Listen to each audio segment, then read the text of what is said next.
welcome back to Coast Knits. Today, Cece and I thought that we would show you our 6-month finished object. List, haul, everything we knit in 6 months. And so I guess that's where we're starting today. I don't have any accessories, I think. I have only accessories. Oh, okay. Okay. Yeah. So maybe I'll do a garment and then you do an accessory. Okay. If you hear a jingle, that's Barkley, one of the dogs that we're watching. Okay, so our first finished object of this year is actually on my Make 9. And it is the Cloud Sweater by Petite Knit. I did it in Juniper Moon Cotton Merino. It was a really great yarn to work with. It was slightly off gauge from what's recommended, and so I just fiddled with the needle size, which you could see on my Ravelry. I really like this project. However, when I set out this project to block in the sun, half of it got discolored, and so I'm going to figure out ways to actively dye it. I did a size that I think is extra large to fit my bust circumference, and it turned out really cute. I'll show images of it as I'm talking in here. And I wouldn't say I would work with this yarn again because of the discoloration. That was really, really appalling. And I saw it on TikTok recently that someone else had the same issue. And so I don't know if it's a cotton issue or another project, because I have another project to show that is white and cotton and didn't discolor in the sun. So I think it's also a thing with silk. I've seen where someone tries to block their pure silk garment in the sun and it turns yellow. Yeah, so it's a big shame. It seemed that the main part that turned yellow was the, I think, cotton thread that holds together the merino. So I'm hoping to do some sort of rip dye mixture. I like the Kelly green mixed with the sage green. Oh, yeah, yeah. As more of a darker sage green color. So we'll see how that works in the future. I wonder if you could dye your unsweater the same color, because I feel like it looks so good on you, but you don't wear it because it's so bright green. Yeah, I was thinking of maybe even turning it into a forest green. Ooh, or a brown. Yeah. Oh, this is Barkley. He demands attention. Okay, Cece, what is your next finished object? Okay, I think the project that I finished first in the year, this is the watch cap by Pearl Soho. I really like it because you work from the bottom up, but the crown is a 5-point instead of an 8 or a 4-point. So I feel like it just makes a really cool swirl design. It's a little bit dusty, but I thought it was cute. Maybe I can give it to Martin. It's a little bit big. Yeah, it's really cute. Yeah, who'd you make it for originally? Did you just have the extra yarn? Yeah, this is the leftover yarn from my unsweater. It's the Ultra Wool DK, I think in the color Maritime. And yeah, I just had all of this extra yarn, and I think I made it for the Secret Snowflake gift exchange. And then I didn't finish it in time, and I gave my recipient another hat. And so I just kept this one. Okay, nice. So I don't know, I'll give it to Martin or maybe donate it or something. Yeah, gift knit down the way. It's wool, and it looks really nice. Yeah. The tension I thought was really good. I think I did this on 3mm needles or 3.25. Yeah, your ribbing looks really neat. Yeah, and I just love 2x2 ribbing. Okay, yeah. Did you say Ultra Wool, is that Barocco? Yes. Okay. Yeah. Cool. Awesome. Yeah, I feel like it's good quality wool. You are an accessories girl.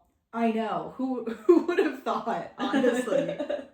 All right. So my next finished object is actually an accessory. So I was supposed to be finishing a project for the Maryland Sheep and Wool Festival, and I had decided to take on another project, which I got the inspiration for it from a product on Natural Life, which I'll show the picture of the inspiration here. And I wanted to do one on my own, so I went down to Michael's and I got DMC cotton thread, and I basically created a granny squared keychain. And so I held a really, really small crochet needle, I couldn't tell you, hook with it, and then I backed it with felt. And so the picture should be next to me while I speak about it. I love it. I needed a new, basically, lanyard for my keychain, and it just seemed like a fun little break, and I hadn't crocheted in a while. And I did it in about a day. Yeah, and you need something heavy duty because your keys are heavy. Yeah, because all my family lives within like 5 minutes of me back home, and we all have each other's house keys. So, yeah, I needed something heavy. Yeah. I also feel like starting a new project when you're supposed to be working on another one is like my bad influence. Well, and it was something that I could just finish in a day, so I needed like that dopamine hit, because the project that I'm working on, which, spoiler, it's what I'm wearing right now, was sort of a slog due to the needle size. Yeah. But it was well worth it. Yeah. All right, cool. What's your next project? My next finished object, which is like still attached to the yarn ball, but we're gonna say it's finished. It's finished even if the ends aren't woven in. Yes. So anyways, this is the Archer Beanie by Sari Nordland.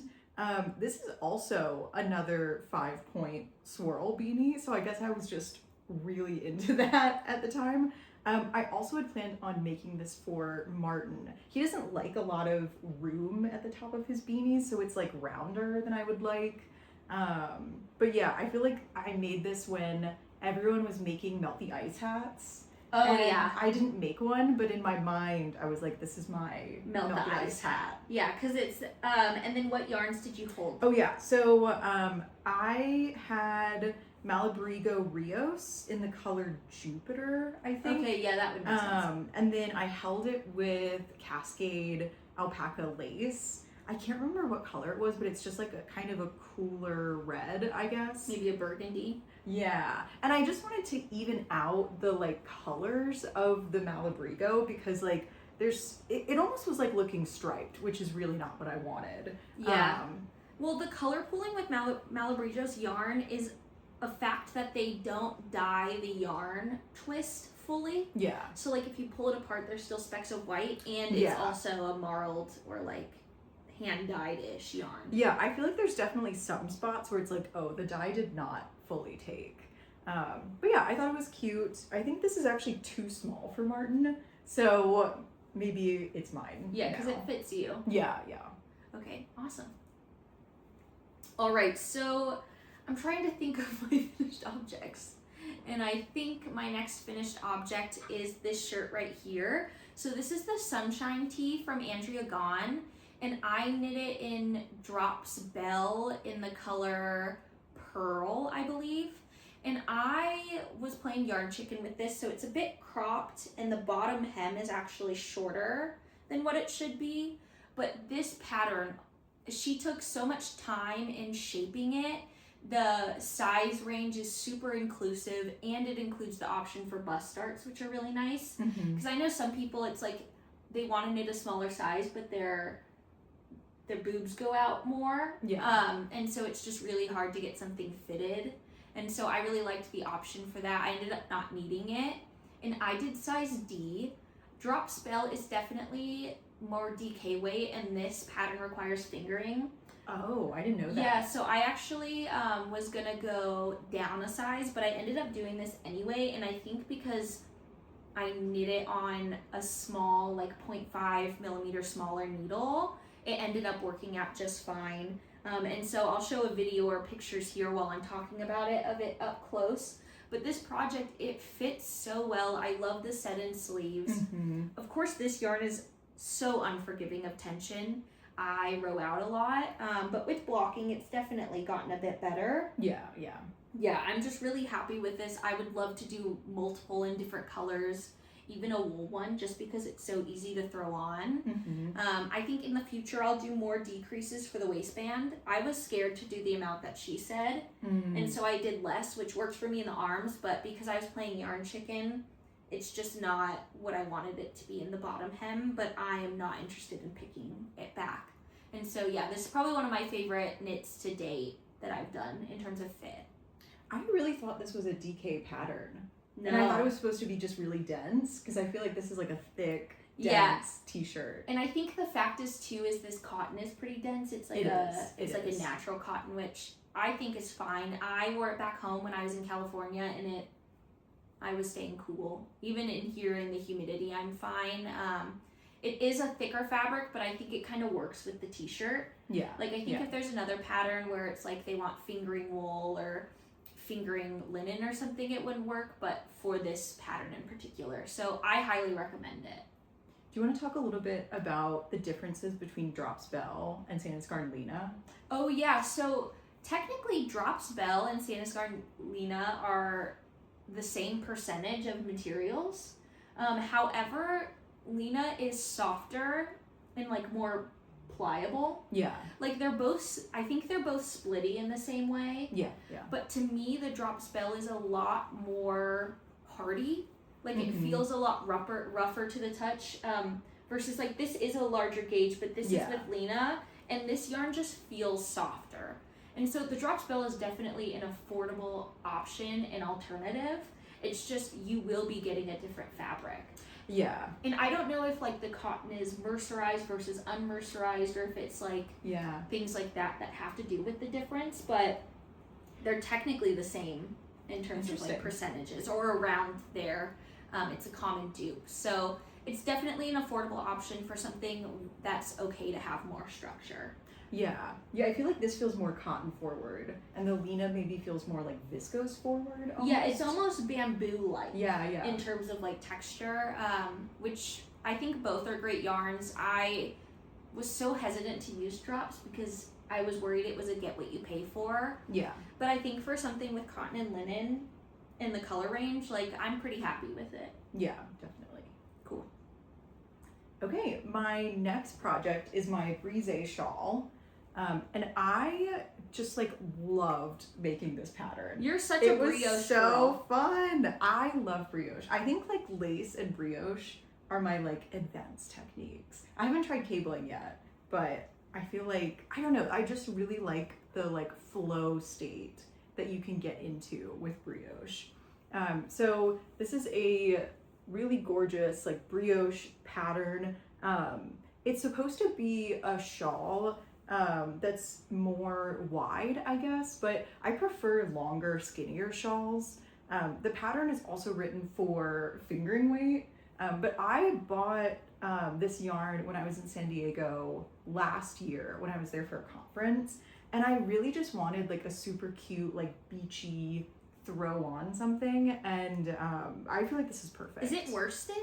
It is, yeah. Okay, yeah. You couldn't tell that the pattern required something different because I just think it's a nice squishy piece. Yeah, I think I picked the needle size well. And this is a mono? Yes, a mono Reti. Okay. And I think Reti is non-superwash and woolen spun, which is I think why it's so light, even though it's like a worsted. Do you remember the colors? Glacier and Tableland. Okay. I think Tableland is like the variegated blue-green, and Glacier is the light. But what I also like about this pattern is that you change color dominance halfway through. And so I really wanted a project that would showcase both of the colors equally. So yeah, I don't know. It's just like, I like wearing it, I don't know, like babushka style, It could be a winter or it could be like spring, summer evenings, which is really nice. And I think it's like a perfect representation of your trip in San Diego. Yeah, exactly. I just thought it was perfect. Okay, cool. All right. And my last finished object is I feel like I have something. And I actually don't have a lot of finished objects. Usually I'm a monogamous knitter, like hardcore. But due to like the spring and the summer and acquisitions, I have a few whips actually that just have been long-term whips while I've been traveling home. So I only have 3 finished objects total. So. Yeah, I only have 2 more. Let's see. So this is a little cloud baby blanket that I made for a friend, a postdoc, or I guess she's a research associate in our group. And I don't remember, I know the pattern's by Yarn Sonata. I think it's like reversible cloud baby blanket or something like that. I could put it here. Yeah. I made this in Cascade Nifty cotton because I wanted something super washable and just kind of easy to throw in the washer and dryer.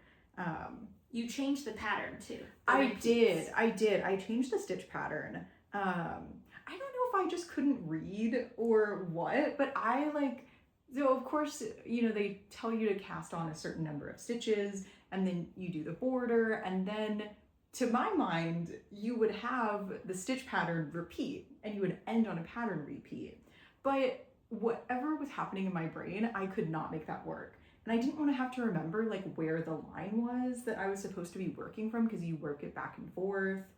And so I just decided to redo the chart entirely. It's on my Ravelry, not to like spill the designer's tea, but I also made the clouds a little bit smaller because this was like a much harder project and much more mentally intensive than I expected. All of the counting and the keeping track, and it just like was not super fun or satisfying. Also working in like a home crafter cotton and not like a garment cotton.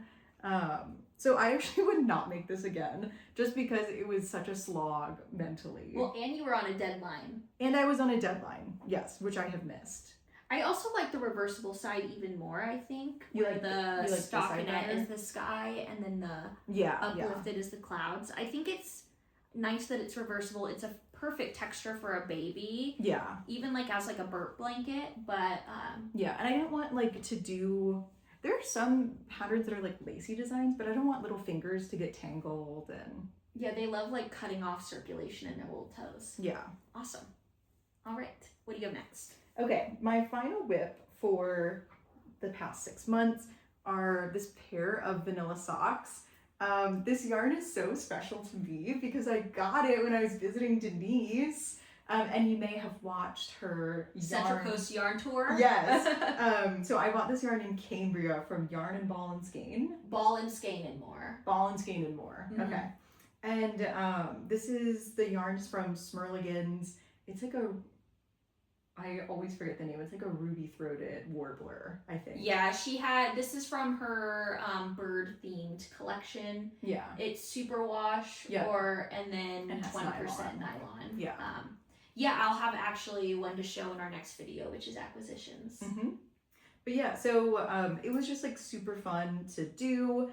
And yeah, I feel like the theme of this video is that I have been like mentally drained these past 6 months as I'm trying to defend. Well, here's the real tea. You're defending at the end of the summer or early fall. Yeah. And so like we've just been having these breaks and stuff just because PhD life has been so crazy. I'm going into my last year. There's a lot I have to get done this summer. And I traveled home. Yeah. So. Well, and I move in 2 weeks. And she moves in 2 weeks. Like literally 2 weeks. I'm in deep denial about it. But I'll make sure to keep uploading while she's gone. Yeah, yeah. So anyways, I like literally could not handle anything more complicated than this. So a pair of vanilla socks was just perfect. Yeah, and I've used Smirligans fiber in their hummingbird color for a pair of socks, and I love it. So I don't have issues with the thing. I wash and dry it, so my socks are a little felted, but yeah, mine are a little fuzzy. Not in any way that's their socks. Yeah. Okay, what's your last whip? That was it. Oh, that's it? Okay, cool. And so an update for my Make 9. Oh, yeah. I have basically finished the cloud sweater, which is on my Make 9, which I'll put in front of Cece. I've casted on 2 or 3 sweaters within my Make 9, and I've removed something from my Make 9 and added something else, which you'll see in our next video. But so far, I've finished 1 item from my Make 9, and then the rest are whips. So that's kind of progress. It is. I know a lot of knitters who do a lot less. Yeah. All right, now you can see Cece's Make 9. Yeah, I finished 2 things for my Make 9. The brise shawl was one of them, and then the other was the baby blanket. Okay, cool. Awesome. So we're not doing too bad. Stay tuned for our next video where we talk about acquisitions, whips, fall knitting plans, everything. And thank you for watching. Thanks for watching.